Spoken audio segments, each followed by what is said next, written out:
ইনশাআল্লাহ এই দোয়ার উপর যারা আমল করবে আল্লাহ পাক তাকে প্রশস্ত সদর দিবেন, জ্ঞান দিবেন, সাহস দিবেন।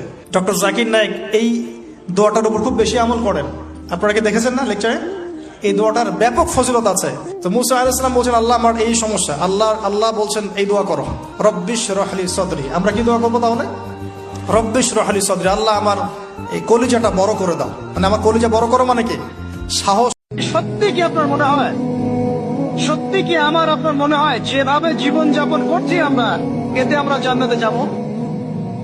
অনেস্টলি কি আপনি বুকে হাত দিয়ে বলেন তো, আপনার কি সত্যি মনে হয় এই জীবন যাপনের মধ্য দিয়ে আমরা সত্যি জান্নাতে যেতে পারবো? কারোর কাছে আশা করেন না, আল্লাহর কাছে আশা করেন প্রতিদান, আপনি কষ্ট পাবেন না ইনশাআল্লাহ। কারণ আল্লাহ ছাড়া প্রকৃত অর্থে আমাদের আপন বলে কেউ নাই। শুধুমাত্র আল্লাহই আপনার আপন, বাকিরা আপনার প্রয়োজন। মানুষ মানুষকে ভালোবাসতে পারে না, মানুষ মানুষের অবস্থানকে ভালোবাসে।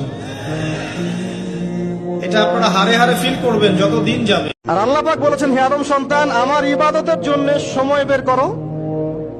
আমি তোমাকে দুইটা জিনিস দিব। এক নাম্বার, তোমার হাতকে আমি সচ্ছলতা দিয়ে ভরে দিব।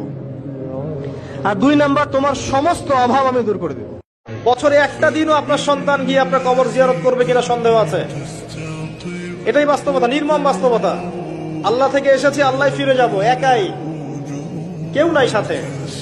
এই মৌতের ফিকিরটা কলবটাকে জীবিত করবে ইনশাআল্লাহ। আপনি বিশ্বাস করেন কারো সমালোচনা করে বা কাউকে জোর করে ছোট করে অন্যের সম্মান বাড়ে না। সম্মান দেওয়ার মালিক আল্লাহ, মানুষের মনের মধ্যে কবুলিয়াত দেওয়ার মালিক আল্লাহ। এইসব ইস্যু সৃষ্টি করে আর এইসব ঝামেলা করে কারো সম্মান কেউ নষ্ট করতে পারে না। যার যার তাকওয়া, যার যার পরহেজগারিতা, যার যার কবুলিয়াত আল্লাহর কাছে। এই হাদিসটা আপনার মাকে বলবেন, আপনার বোনকে বলবেন, আপনার মেয়েকে বলবেন, আপনার স্ত্রীকে বলবেন। এই হাদিসটা যদি কারো হৃদয়ের মধ্যে গেঁথে যেতে পারে, তার দ্বারা অন্যায় করা সম্ভব না। একটু এই কথাটা না বললে জাস্টিস হবে না। রাসূল সাল্লাল্লাহু আলাইহি ওয়াসাল্লাম মেরাজে গিয়েছিলেন, আপনারা জানেন। তিনি মেরাজের রাতে অনেক অলৌকিক জিনিস দেখেছেন, নবীদের সাথে সাক্ষাৎ করেছেন, ইভেন আল্লাহর সাথে কথা বলেছেন, আল্লাহর নূর দেখেছেন। এই সময় সবাই তাকে হাসি মুখের সম্বর্ধনা জানিয়েছিল। যার সাথেই দেখা হয়েছে তার সাথেই তিনি হাসি মুখে অভ্যর্থনা তাকে জানিয়েছে, আসসালামু আলাইকা আইয়ুহান নবী, সবাই বলেছে হাসি মুখে। একজন মালাক, একজন ফেরেশতা তাকে দেখে হাসেননি, একজন। আপনারা কি জানেন? রাসূল সাল্লাল্লাহু আলাইহি ওয়াসাল্লাম অবাক হয়েছিলেন। তিনি বলেছিলেন যে, ইয়া জিবরিল, ওর চেহারাটা এত গম্ভীর কেন? সে আমাকে দেখে হাসছে না কেন? তার মুখে হাসি নাই কেন? জিবরিল আমিন বলেছেন যে না, মালিক, তার নাম মালিক, সূরা যুখরুফের মধ্যে আছে, তার নাম মালিক। যেদিন থেকে আল্লাহ জাহান্নাম সৃষ্টি করেছেন, সেদিন থেকে তাকে জাহান্নামের দায়িত্ব দিয়েছেন, অর্থাৎ জাহান্নামের হেড অফ ডিপার্টমেন্ট, ইনচার্জ। সেদিন থেকে তার মুখের হাসি উঠে গেছে। আমরা দোয়া করি আমরা যেন তার সাক্ষাৎ না পাই।